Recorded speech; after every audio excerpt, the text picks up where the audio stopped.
8 നോമ്പിൻ്റെ 2-ാം ദിവസം നോമ്പെടുക്കണേ. ഇനി ഏതെങ്കിലും കാരണവശാൽ ഇന്നലെ 1-ാം തീയതി നോമ്പെടുക്കാൻ പറ്റിയില്ല, ഇനി ആയാലും എടുക്കുക. ഇനി 7 ദിവസം കൂടല്ലേ ഉള്ളൂ. കുടുംബം ഒരുമിച്ച് മത്സ്യവും മാംസവും ഇനി പറ്റുന്ന നമ്മുടെ പ്രിയങ്ങൾ ഇഷ്ടങ്ങളൊക്കെ ഉണ്ടല്ലോ, അതൊക്കെ ഒന്ന് നോമ്പെടുത്ത് നമ്മളെ ഒന്ന് ഒരുക്കാം. ഒരു ആത്മീയ ഒരുക്കത്തിന്റെ കാലമായിട്ട് ഇത് മാറട്ടെ. സഭാപിതാവ് ഇരണേവൂസ് മറിയത്തെക്കുറിച്ച് പറയുന്ന കാര്യം, മനുഷ്യകുലത്തിന്റെ മേൽ ഹൗവ കെട്ടിമുറുക്കിയ ഒരു കെട്ടിനെ മറിയം നമുക്ക് വേണ്ടി അയച്ചു തന്നു. അതിനെക്കുറിച്ച് അദ്ദേഹം പറയുന്നത്, ഹൗവ സംശയത്താലെ വരുത്തി വെച്ചൊരു കെട്ട് മറിയം വിശ്വാസത്താലെ അയച്ചു തന്നു. എന്താണ് ഈ സംശയവും ഈ വിശ്വാസം? ഹൗവ ദൈവത്തെ സംശയിച്ചു. എപ്പോ? കൗശലക്കാരനായ സർപ്പം ഹൗവായോട് പറഞ്ഞു കൊടുത്തു, ഈ മരത്തിൽ നിന്ന് കഴിച്ചാൽ നിങ്ങൾ ദൈവത്തെ പോലെയാകും. അപ്പൊ ഹൗവായ്ക്ക് സംശയം, അപ്പൊ ദൈവം ഞങ്ങളെ കബളിപ്പിച്ചതാണോ, ദൈവം ഞങ്ങളെ പറ്റിച്ചതാണോ?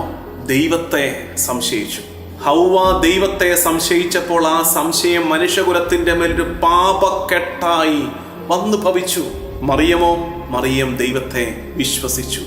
സംശയിക്കാൻ എല്ലാ കാരണങ്ങളും എല്ലാ അവകാശവും ഉള്ളൊരു നേരത്തും, എന്താണ് ആ കാരണവും അവകാശവും? സ്വർഗം പറയുന്നു, കന്യകയായ പെൺകുട്ടിയോട് പറയുന്നു, നീ ഗർഭം ധരിച്ച് ഒരു പുത്രനെ പ്രസവിക്കും. പുരുഷനെ അറിയാത്ത അവൾ സ്വാഭാവികമായി സംശയിക്കണ്ടേ? ഇതെങ്ങനെ? ഒരു ഡിസ്ബിലീഫ് അവളിൽ നിന്നുണ്ടാകണ്ടേ? പക്ഷെ അവള് വിശ്വസിച്ചു.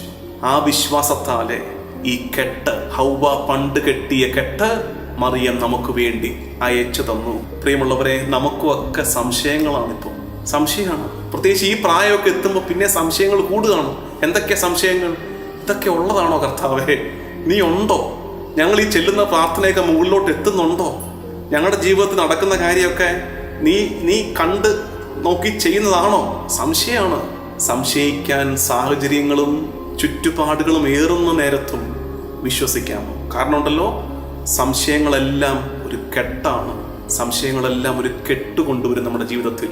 വിശ്വസിക്കുക, മുകളിലൊരു ദൈവമുണ്ടെന്നും അവൻ എന്നെ ഒത്തിരി സ്നേഹമാണെന്നും ആ ദൈവം എൻ്റെ ജീവിതത്തിലെല്ലാം നന്മയ്ക്കായി പൗലോസ്ലീഹ പറയുന്ന പോലെ പരിണമിപ്പിക്കുമെന്നും.